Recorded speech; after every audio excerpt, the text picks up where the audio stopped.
네, 성경 문독합니다. 오늘 말씀은 사무엘상 20장입니다. 사무엘상 20장. 네. 자, 사무엘상 20장 1절부터 41절까지 말씀입니다.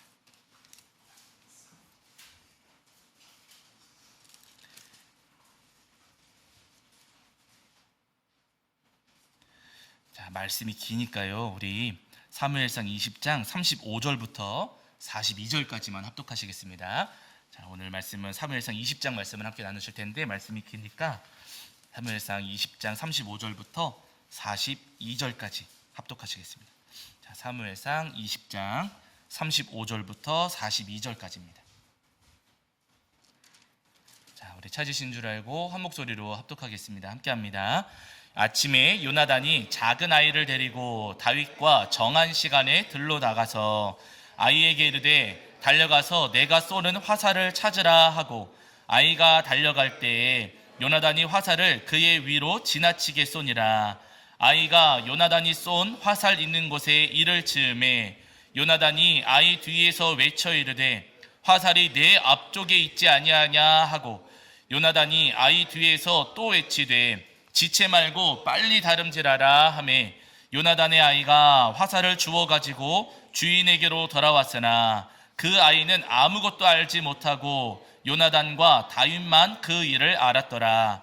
요나단이 그의 무기를 아이에게 주며 이르되 이것을 가지고 성읍으로 가라 하니 아이가 가매 다윗이 곧 바위 남쪽에서 일어나서 땅에 엎드려 3번 절한 후에 서로 입맞추고 같이 울되 다윗이 더욱 심하더니 요나단이 다윗에게 이르되 평안히 가라. 우리 두 사람이 여호와의 이름으로 맹세하여 이르기를 여호와께서 영원히 나와 너 사이에 계시고 내 자손과 내 자손 사이에 계시리라 하였느니라 하니 다윗은 일어나 떠나고 요나단은 성읍으로 들어가니라. 아멘. 우리 자리에 앉으시겠습니다. 여러분 한 주간 평안하셨죠? 네, 오늘도 우리 하나님 앞에 나와 예배하는 저와 여러분이 우리 주님께서 주시는 은혜와 사랑이 가득하기를 간절히 소원합니다. 자, 이제 오늘은 사무엘상 20장 말씀을 통해서 우리에게 주시는 은혜를 함께 나누려고 하는데요. 이 사무엘상 20장의 말씀은 우리가 성경에서 만나는 굉장히 아름답고 또 감동되는 이야기 가운데, 사건 가운데 하나입니다. 잘 아시는 것처럼 하나님께서 사울을 이스라엘 나라의 첫 번째 왕으로 삼으셨어요. 하나님께서 이 사울에게 큰 기대를 거셨는데 안타깝게도 사울이 하나님의 기대에 어긋났습니다. 그래서 하나님께서 사울을 대신할 새로운 왕을 정하시고 그에게 기름을 부으시게 되는데 하나님께 선택받은 사람이 누구였냐면 잘 아시는 것처럼 다윗이었어요. 근데 그때 당시에 다윗은 나이가 굉장히 어렸습니다. 초등학생 정도이거나 중학생 정도 그 나이대였거든요. 그 어린 다윗을 선택하셔서 다윗에게 기름을 부으셨어요. 다윗은 하나님께서 주시는 그 은혜를 힘입어가지고 전쟁을 하러 나갈 때마다 승리하고 돌아왔습니다. 어린 나이였음에도 불구하고 전쟁하러 나갈 때마다 큰 승리를 거두고 돌아오는 거예요. 그러니까 이스라엘 백성들이 다윗을 좋아하고 다윗을 크게 칭찬했습니다. 다윗의 인기가 막 올라가는 거예요. 다윗의 인기가 올라가고 백성들이 다윗을 칭찬하면서부터 누구 마음이 뒤틀려요? 사울의 마음이 뒤틀리는 거예요. 다윗의 인기와 지지도는 올라가는데 내 인기와 내 지지도는 자꾸 내려가는 것 같으니까 사울의 마음이 점점 뒤틀렸습니다. 그러면서 이 사울이 결국에는 어떤 생각까지 하게 되냐면 저놈의 다윗을 내가 죽여버려야겠다. 저놈이 있으면은 내가 위태로워지고 내 아들도 왕이 못 되겠구나 싶어가지고 이 사울의 심기가 뒤틀려서 다윗을 죽이려고 합니다. 그래서 실제로 다윗에게 창을 던져서 다윗을 찔러 죽이려고 했거든요. 다행히 다윗이 그 창을 피해서 살 수는 있었어요. 근데 정말로 사울이 다윗을 죽이려고 했던 겁니다. 이렇게 되니까 다윗의 마음이 너무나도 힘든 거예요. 아니 왕이 다른 사람도 아니고 왕이 자기를 죽이려고 하니까 왕과 맞서갖고 싸울 수도 없고 그렇다고 매번 피해 다니자니 그것도 힘들고 하니 다윗의 마음이 너무나도 힘들었어요. 그런데 그때 누가 다윗을 찾아오냐면은 오늘 본문에 보시면은 요나단이 다윗을 찾아옵니다. 이 요나단은 누구냐면은요 사울의 아들이에요. 특별한 일만 없으면은 사울의 뒤를 이어서 이스라엘 나라의 왕이 될 사람이거든요. 이 요나단과 다윗이 서로 친구 관계였어요. 나이 차이가 굉장히 많이 있었습니다. 그럼에도 불구하고 나이와 신분을 뛰어넘어서 다윗과 요나단이 아주 친한 친밀한 그런 친구 사이였습니다. 근데 요나단이 다윗을 찾아와서 만나보니 다윗이 너무나도 힘들어하고 있어요. 자초지종을 물어보니 우리 아빠가, 내 아빠가 다윗을 죽이려고 한다는 겁니다. 요나단이 들을 때는요, 이게 무슨 이야기인가, 이게 말이나 되나, 우리 아버지가 왜 다윗을 죽이려고 하지, 너무 이해가 안 됐어요. 오해가 있는 것 같다, 뭔가 착각이 있는 것 같다, 아니 이게 뭔가 상황이 좀 이상한 것 같다 라고 하면서 아닐 거라고 이야기하지만, 다윗은 자기가 찔려 죽을 뻔했는데 어떻게 그냥 넘어갈 수 있겠어요. 아니다, 너네 아버지가 진짜로 나를 죽이려고 한다, 너의 아버지가 나를 미워한다 라고 하면서 요나단에게 이야기합니다. 그러니까 이때 요나단이 어떻게 하냐면은, 그래, 그러면 내가 가서 한번 알아볼게. 다윗, 너는 숨어 있고 내가 아버지에게 가서 정말로 우리 아버지가 너를 죽이려고 하는지 내가 알아볼게. 그리고 확인해 보고서는 정말로 우리 아빠가 너를 죽이려고 한다면 내가 너를 지켜줄게, 내가 너를 도와줄게 하는 겁니다. 사실 여러분, 요나단 입장에서는 다윗 죽는 게 자기한테 도움될 수 있거든요. 그러면 자기가 왕 되는 길이 더 쉬워지니까. 그럼에도 불구하고 여러분, 요나단은요, 아버지 편을 들지 않고 누구 편을 들어요? 다윗 편을 드는 거. 다윗, 내가 너를 지켜줄게. 우리 아빠가 너를 죽이려고 한다면 진짜라면은 내가 너를 보호하고 지켜줄게 이야기를 합니다. 그래서 다윗은 가서 숨어 있고, 요나단은 그 다음날 아침에 아버지를 만나러 가요. 그 다음날은 초하루였거든요. 어느 달의 첫 번째 날이에요. 첫 번째 날은 왕과 왕의 신하들이 함께 모여가지고 아침 식사를 같이 했습니다. 우리식으로 이야기하면 국무회의 뭐 그런 시간이 될 것 같아요. 어쨌든 왕과 신하들이 다 모여가지고 식사하는 자리인데, 이 자리에 다윗이 없는 거예요. 사울이 묻습니다. 다윗은 어디 갔느냐? 그랬더니 요나단이 대답을 해요. 아니, 다윗이 저 베들레헴 고향, 그 고향 아버지 집에서 아주 중요한 예배 자리가 있어가지고 그 예배를 드리러 고향에 갔습니다. 저한테 허락해달라 그러길래 제가 허락하고 보내주었습니다. 요나단이 대답을 해요. 그랬더니 사울이 화가 이만큼 나가지고, 너 이놈의 자식아, 네가 지금 무슨 짓을 하는 거냐, 다윗을 네가 왜 도와주고 있느냐고 하면서 사울이 막 화를 내는 거예요. 그러니까 요나단이, 아니 왜 그렇습니까? 다윗이 도대체 뭘 잘못했길래 그렇게 화를 내시고 다윗을 죽이려고 하십니까? 라고 요나단이 되물었더니, 그때 여러분, 이 사울이 어떻게 하냐면은 창을 집어들어 가지고 요나단에게 던져 죽이려고 했다는 거예요. 그때 요나단이 알았습니다. 아, 우리 아버지가 진짜로 다윗을 죽이려고 하는구나, 우리 아버지가 정말로 다윗을 죽이려고 하는구나 하는 사실을 분명히 알았습니다. 그래가지고 화살 쏘는 연습하는 척 하면서 들판으로 가요. 들판으로 가서 화살 죽고 하는 그 상황, 우리 성경 읽으시지 않았습니까? 그 아이에게 화살 죽게 만든 다음에 아이는 돌려보내고 그 들판에 숨어 있었던 다윗을 몰래 만납니다. 확인해 보니 우리 아빠가 정말로 너를 죽이려고 한다, 너 얼른 도망가라 하면서 요나단이 다윗을 지켜주고 다윗을 도와주고 또 다윗의 생명을 지켜주는 이 아름다운 장면이 오늘 우리가 함께 읽은 사무엘상 20장 말씀 가운데 여러분 기록되어 있는 겁니다. 잘 아시는 말씀이고 많이 읽으신 말씀이세요. 이 말씀을 읽을 때마다 이 다윗과 요나단 두 사람의 우정이 여러분 못났습니까? 아름답습니까? 아름다워요. 정말 아름다운 우정이고요. 이 말씀을 읽을 때마다 우리에게도 은혜가 되고 감동이 돼요. 그러면서 마음 한쪽에 이 말씀을 읽어가면서, 아, 나한테도 이런 친구가 있었으면. 여러분, 그런 마음 안 드세요? 이 말씀을 읽어 내려가시면서, 와, 다윗과 요나단 이 친구를 보면서, 두 사람의 우정, 이 친구 사이를 보면서, 와, 나한테도 다윗과 같은 친구, 나한테도 요나단과 같은 친구가 있었으면 하는 마음 여러분 생기십니까? 안 생기십니까?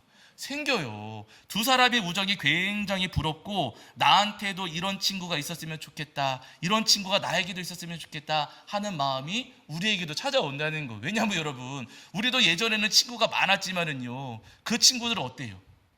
친구들, 물론 지금도 친구가 있기는 하지만은요, 세월을 지나오면서 보니까 친구들 가운데 어떤 친구들은 나를 힘들게 하는 친구도 있고, 어떤 친구들은 나를 배신하는 친구도 있고, 어떤 친구는 나한테 사기치는 친구도 있고, 내 뒤통수 치는 친구 있어요, 없어요?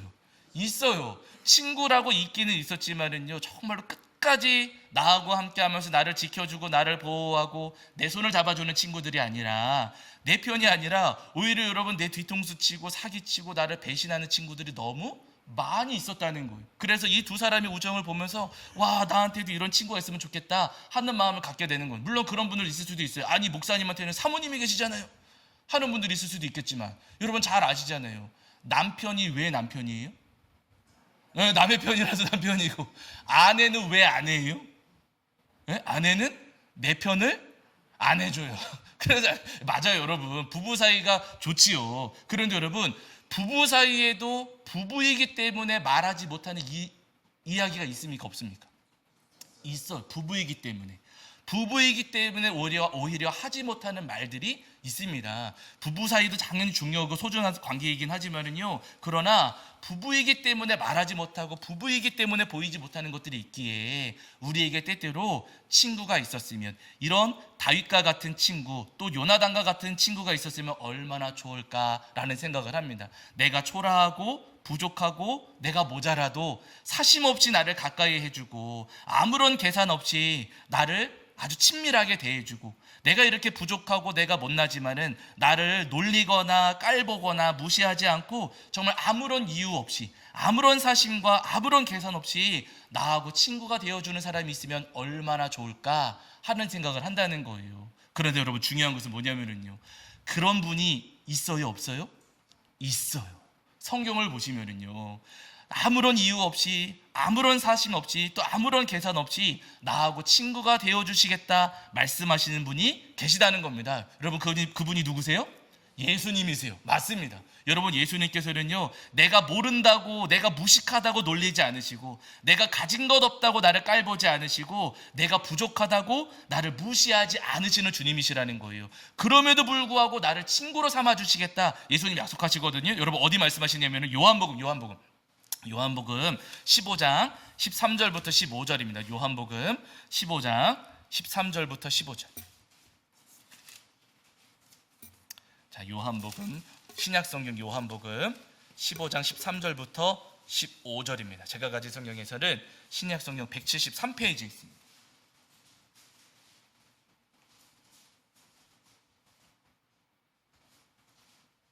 자, 요한복음 15장 13절부터 15절까지. 자, 15장 13절부터 15절까지입니다. 자, 우리 찾으신 줄 알고 함께 읽겠습니다. 함께 합니다. 시작. 사람이 친구를 위하여 자기 목숨을 버리면 이보다 더 큰 사랑이 없나니, 너희는 내가 명하는 대로 행하면 곧 나의 친구라. 이제부터는 너희를 종이라 하지 아니하리니 종은 주인이 하는 것을 알지 못함이라. 너희를 친구라 하였노니 내가 내 아버지께 들은 것을 다 너희에게 알게 하였음이라. 아멘. 여러분, 예수님께서 말씀하시기를 우리를 종이라 부르십니까, 친구라 부르십니까? 친구라 부르신다는 거예요. 주님께서 우리를 대하실 때 우리를 친구처럼 여겨주신다, 그렇게 친밀하게 가까이 여겨주신다 하시는 말씀입니다. 여러분, 예수님의 제자들 정말로 평범한 사람들이었고요, 어떻게 보면은 제자들 가운데 어떤 사람들은 조금 못난 사람들도 있었어요. 재산도 많지 않았고 배운 것도 많지 않았고 모자라고 부족한 것 굉장히 많았습니다. 초라하고 남루한 그런 제자들이었어요. 반면에 여러분, 예수님은 하나님의 아들이시잖아요. 하나님의 아들, 온 세상의 주인이신 하나님의 아들이십니다. 그냥 세상 사람들 이야기를 한다면요, 노는 물이 다른 분이세요. 사는 세상이 다르신 분이시고, 예수님과 제자들 사이에는요, 건널 수 없는 강이 있습니다. 근데 그럼에도 불구하고 그럼 예수님께서는요, 그 초라하고 남루한 제자들, 모자라고 부족한 제자들에게 찾아오셔가지고 그들을 친구로 여겨주셨다는 거예요. 보통의 경우에는 비슷한 사람들이 친해지고 비슷한 사람들이 가까워지지 않겠습니까? 그러나 여러분, 예수님께서는요, 배운 것 없고 재산이 없다 할지라도 그들을 기꺼이 친구로 삼아주시고 그들과 아주 친밀한 사이가 되어주셨다, 내가 너희를 친구로 여긴다 라고 분명히 말씀하신다는 겁니다. 그래서 마태복음에 보시면 이런 말씀도 있어요. 마태복음, 여기도 한번 찾아보실게요. 자, 마태복음 11장 19절입니다. 마태복음 11장 19절. 자, 마태복음 11장 19절입니다. 자, 신약성경 17페이지 있거든요. 17페이지 마태복음 11장 19절. 자, 마태복음 11장 19절. 자, 우리 찾으신 줄 알고 읽겠습니다. 함께 합니다. 시작. 인자는 와서 먹고 마시매 말하기를 보라 먹기를 탐하고 포도주를 즐기는 사람이요 세리와 죄인의 친구로다 하니 지혜는 그 행한 일로 인하여 옳다함을 얻느니라. 아멘.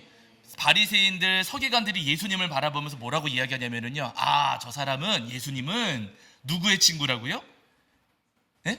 세리와 죄인의 친구로다. 여러분, 예수님께서는요 세리들, 죄인들하고 친구가 되셨다는 거예요. 심지어 여러분, 예수님의 제자 가운데에도 세리 출신이 있었거든요. 예수님께서는 세리와 죄인의 친구였습니다. 허물이 많고 모자람이 있고 부족함이 있고 사람들이 막 손가락질 받는 그 사람들, 예수님께서는요 그들과도 친구가 되어주시고 그들에게 가까이 다가가신 예수님이시라는 거예요. 여러분, 오늘 우리도 마찬가지입니다. 여러분, 우리에게도 죄가 많고 허물이 많이 있잖아요. 여러분, 우리도 굉장히 모자라고 부족합니다. 우리도 초라하고 우리도 남루해요. 여러분, 우리에게도 자랑할 것이 많지가 않습니다. 여러분, 그럼에도 불구하고 우리가 이렇게 모르는 것 많고 아는 것 별로 없지만 너는 왜 그것밖에 모르느냐? 우리를 놀리시는 주님이 아니시고요, 우리를 무시하지 않으시고 우리를 기꺼이 친구로 삼아주시는 예수님이시라는 겁니다. 내가 가진 것 아무것도 없고 정말로 부족하지만 그렇다고 해서 나를 놀리거나 깔보지 않으시고요, 나를 가까운 친구로 맞이해 주시는 주님이세요. 나를 끝까지 배신하지 않으시고 끝까지 나를 떠나지 않으시고 끝까지 나와 동행하시면서 나와 가까이 계시는 우리 친구 되신 예수님이시라는 겁니다. 바라니 여러분, 오늘 우리와 가장 가까운 친구가 되시려고 내 이름을 부르시고 내 마음을 부르신 우리 주님의 마음을 기억하시면서 우리 주님을 가장 가까운 친구로 삼으시는 저와 여러분이 되기를 주의 이름으로 간절히 축원합니다. 여러분, 우리 성도님들이 잘 아시는 성경의 인물 가운데 여러분 삭개오 아시잖아요. 삭개오. 누가복음 19장을 보시면은 이 삭개오를 소개하는 장면에서 삭개오는 여러분 키가 컸을까요? 작았을까요? 작았대요. 성경에서 명확하게 표현하고 있습니다. 삭개오는 키가 작았대요. 근데 여러분, 성경에 키가 작았다라고 기록해 두신 것을 볼 때 조금 작은 것보다도 아마 많이 작았던 것 같아요. 많이. 그냥 작은 게 아니라 동네 사람들 가운데 가장 작은 사람이 아니었을까 싶습니다. 여러분, 그렇게 동네 사람들 가운데 가장 작았다, 그렇게 작았다는 것을 저희가 생각해 본다면 어쩌면은 명확하진 않지만은요, 삭개오는 외소증이 있지 않았을까 싶기도 해요. 정확하진 않습니다. 그냥 추정해 보는 거거든요. 그렇게 다른 사람들보다도 키가 많이 작으니까 어릴 때 친구들이 가까이 했을까요? 멀리 했을까요? 멀리 하죠. 그냥 멀리 하는 게 아니라 놀립니다. 키가 많이 한참 작으면은요 친구들이 막 놀려요. 그렇게 놀림을 많이 받으면은 친구들이 붙지를 않아요. 왜냐하면 이 친구하고 내가 가까워지면 나도 똑같이 놀림을 받을까 두려워가지고 놀림당하는 사람에게는 누구도 친구가 되어주질 않습니다. 아마 그래서 삭개오는 어릴 때부터 놀림을 많이 받고 따돌림도 많이 당하지 않았을까 생각이 돼요. 그렇게 해서 어른이 되기는 했지만 여전히 키가 작으니까 누가 일을 맡겨요, 안 맡겨요? 일도 잘 안 맡겨요. 그때 당시에는 육체 노동하는 일들이 굉장히 많이 있었는데 키가 작으니까 어디 가서도 힘 못 쓸 것처럼 보여지니 누구도 이 삭개오를 불러다가 일을 시키지 않았을 겁니다. 그러니까 친구도 없고 할 수 있는 일도 없고 할 줄 아는 것도 없고 하니 삭개오가 먹고 살기가 너무 힘든 거죠. 그래서 아마 제 생각에는 삭개오가 어쩔 수 없이 먹고 살기 위해서 세리 일을 하지 않았을까 싶습니다. 지금이야 뭐 세무서에서 일한다라고 하면은 사람들이 인정해 줄지 모르겠지만은요, 이때 당시에 세리는 굉장히 손가락질 받는 일이었어요. 로마 사람들을 대신해서 소금을 징수하는 거거든요. 이스라엘 유대인들의 세금을 징수해 받아가지고 로마에 가져다 바치는 거예요. 넘치도록 받아서 일정 부분만 로마에 갖다 주고 남는 거는 내가 갖고, 그거를 이제 월급처럼 사용하는 거거든요. 그런 일을 하는 사람들이 그 당시에 세리였습니다. 그러니까 사람들이 세리를 아주 증오하고 혐오했어요. 혐오 직종 중에 하나였던 겁니다. 어릴 때부터 놀림당했지, 친구도 없지, 거기다가 세리까지 했으니 이 삭개오를 좋아하는 사람은 그 동네에 단 한 사람도 없었던 겁니다. 친구가 없었던 거예요. 이 삭개오의 마음이 얼마나 외로웠을지 우리가 가늠해 볼 수가 있습니다. 그런데 어느 날 이 삭개오가 일을 하고 있는데 사람들에게 소문을 들었어요. 가만히 들어보니까 예수님이 이 동네를 지나가신다는 거예요. 그 소문을 들은 이 삭개오가 나도 예수님이 누구신지 얼굴 한번 구경해 봐야겠다. 삭개오가 예수님하고 친해지려고 했던 것도 아니고요. 그냥 삭개오는 예수님 구경 한번 해봐야겠다. 어떻게 생기신 분인지 구경 한번 해봐야겠다 하고서는 길가로 나갔습니다. 그런데 사람들이 너무 많이 몰려있다 보니까 키 작은 삭개오는 볼 수가 없는 거예요. 그래서 이 삭개오가 어떻게 하는지 잘 아시는 것처럼 돌무화과 나무로 올라가거든요. 옛날에는 이제 뽕나무라고 이야기했지만은 정확하게는 돌무화과 나무에 올라가서 지나가시는 예수님을 구경하려고 했어요. 예수님께서 이렇게 지나가셨습니다. 예수님 지나가시는 예수님을 나무에서 이렇게 내려다보면서 구경하고 있었는데, 자, 지나가시던 예수님께서 삭개오가 매달려 있던 그 나무 아래로 다가오셨어요. 그냥 지나가시는 게 아니라 그 나무 아래로 다가오십니다. 그러면서 말씀하세요. 여기서 찾아보실게요. 자, 누가복음 19장입니다. 누가복음 19장. 자, 누가복음 19장 5절입니다. 누가복음 19장 5절.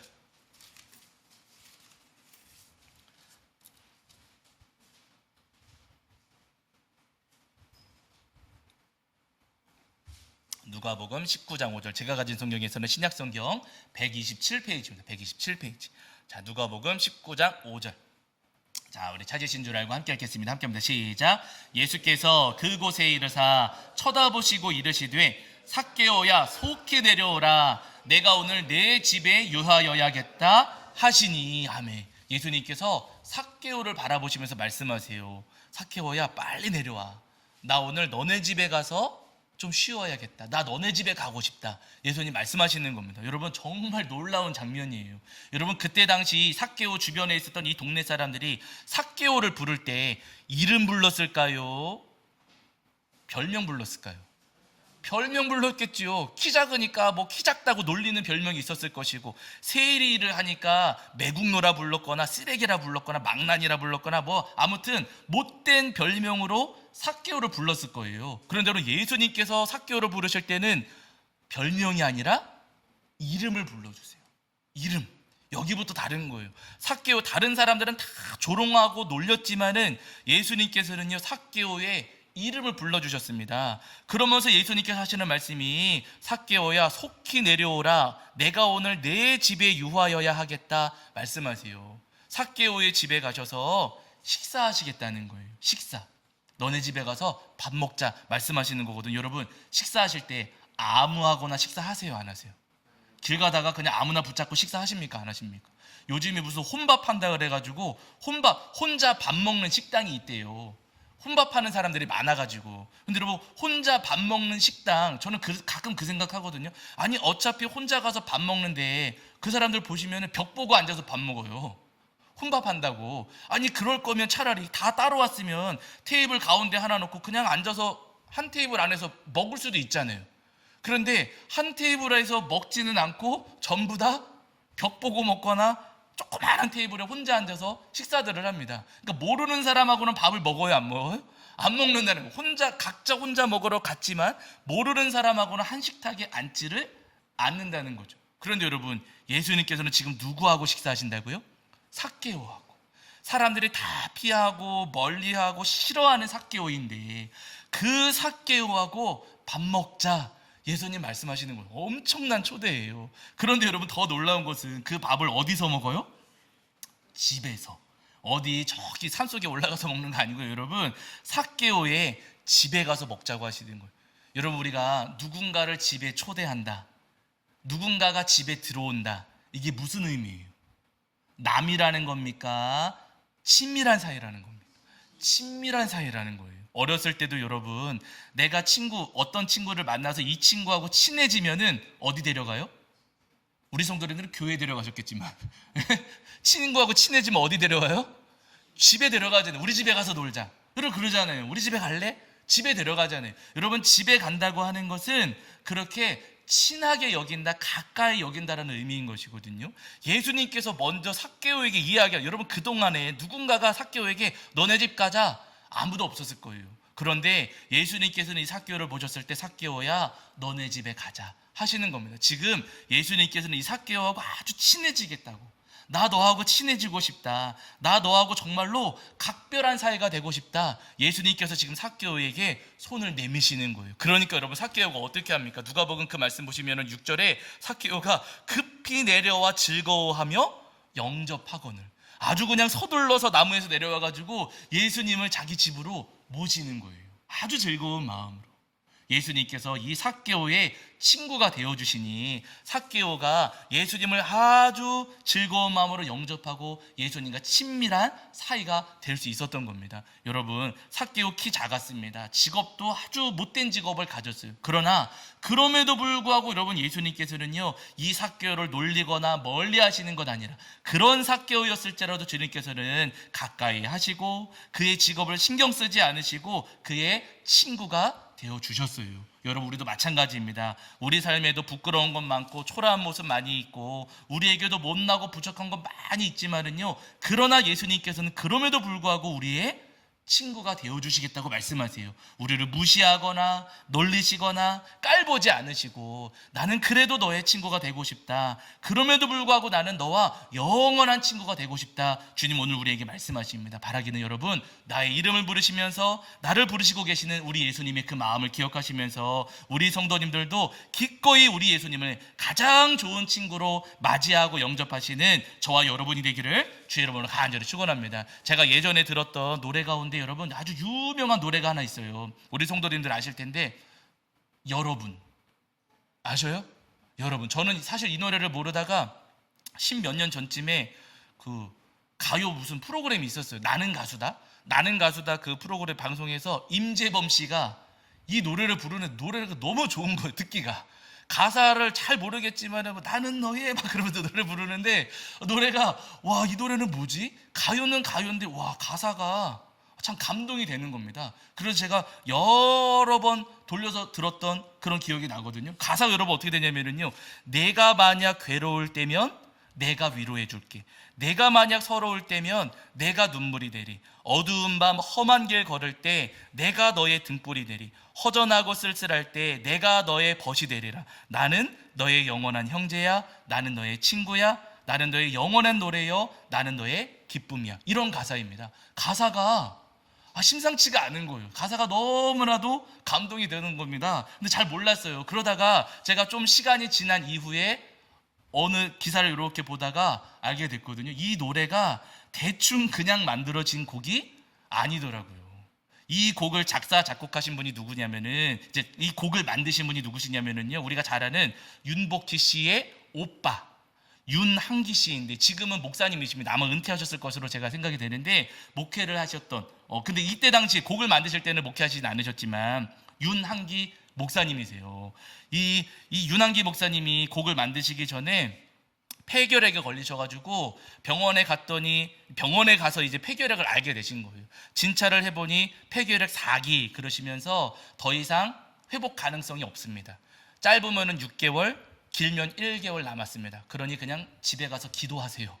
그랬다는 거예요. 이분이 집에 오셔가지고 이제 죽을 날만 기다리고 있었는데, 이제 어느 날 하용조 목사님이 여러 성도님들하고 신방으로 오셨대요. 오셔가지고 기도하시면서 또 예배를 드리시는데 아주 방언으로 기도하시고 막 그러셨던가 봐요. 이분이 누워있으면서, 믿음은 그때 없었으니까 왜 와가지고 귀찮게 하나, 나를 힘들어 죽겠는데 빨리 집에 나가지, 왜 끝내지도 않고 왜 이러고 있나 하면서 누우셔가지고 그냥 성가셔서 그냥 그러고 계셨대요. 근데 그러다가 찬송을 부르고 기도를 하는데, 그때 불렀던 찬송이 어메이징 그레이스, 그 찬송을 부르셨대요. 근데 그 찬송을 부르고 기도하시는 가운데 어머나 예수님을 만나신 거예요. 그래가지고 누워 계시던 분이 그 자리에서 무릎 꿇고 회개하고 통곡하면서, 주님 제가 잘못했습니다. 회개하시면서 저를 고쳐주시면 제가 주의 사명 감당하겠습니다. 소원기도까지 하셨대요. 그날부터 이분에게 막 믿음이 찾아오셨고 믿음이 생기셨고, 믿음이 생긴 이후에 폐결핵 나았을까요? 안 나았을까요? 나았대요. 그때 당시 병원에서 손 쓸 방법이 없다고 포기했었는데 폐결핵이 나으신 거예요. 폐결핵이 나으시고 나서 한 1년 정도 지나셨는데, 그때 동생이셨던 윤복희 씨가 가정에 어려움이 있으셔가지고 굉장히 심한 우울증을 앓으신 거예요. 아주 심한 우울증이 찾아와가지고 집 밖에도 나오지를 않고 아주 심각한 동생이 죽을 것 같다. 그런 아주 심각한 그런 상황이었던 겁니다. 그러니 오빠인 이분이 할 수 있는 게 뭐가 있을까? 내가 할 수 있는 것은 동생을 위해서 내가 기도하는 것밖에 없다 하시고서는 이분이 동생을 위해서, 우울증으로 지금 쓰러져가는 동생을 위해서 이분이 기도하신 거예요. 기도하던 가운데 들려진 말씀이 있었는데, 그 말씀이 어떤 말씀이냐면 이사야 41장 10절이셨다는 겁니다. 우리 찾아보실까요? 자, 이사야 41장 10절. 잘 아시는 말씀이거든요. 자, 이사야 41장 10절입니다. 이사야 41장 10절.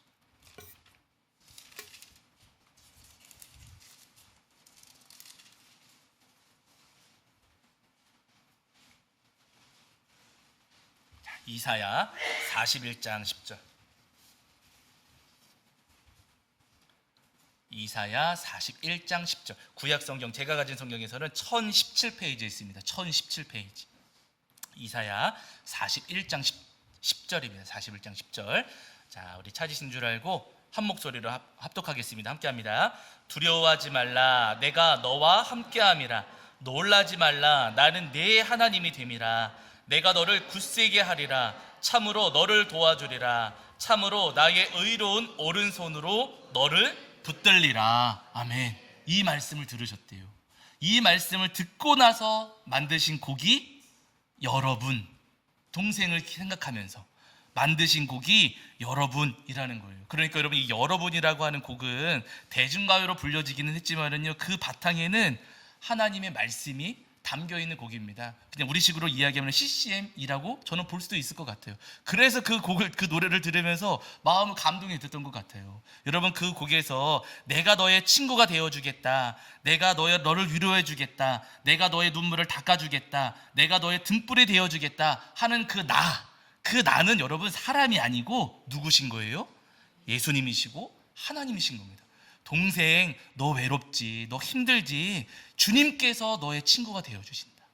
그 마음을 담아서 만든 곡이 그 여러분이고, 그 곡 부르고 하면서 이 윤복희 씨도 그 마음을 다시 회복하고 고쳐질 수가 있었다는 거예요. 여러분, 우리도 마찬가지입니다. 여러분, 우리 주님은요, 우리의 영원한 친구가 되시는 주님이세요. 나를 절대로 배신하지 않으시고 나를 외면하지 않으시는 나의 영원한 친구이십니다. 나에게 부족함이 있고 나의 모자람이 있고 나한테 정말 못난 모습도 많이 있지만, 그럼에도 불구하고 나는 너의 영원한 친구가 되어줄 것이다. 나는 너를 절대로 떠나지 않고 나는 끝까지 너의 등불이 되어줄 것이다. 우리에게 약속하시는 주님이십니다. 바라기는 나에게 친구가 되시겠노라. 손님이신 우리 주님의 손을 굳게 붙잡고, 주님, 제가 힘들 때 저를 위로해 주시고 제가 지칠 때 저를 도와주시고 끝까지 저의 손을 잡아주시옵소서, 영원한 저의 친구가 되어주시옵소서 고백하시는 저와 여러분이 되기를 주의 이름으로 간절히 축원합니다. 자, 우리 찬송입니다. 찬송가 394장 찬송하시면서 준비하신 예물 봉헌하겠습니다. 찬송 394장입니다.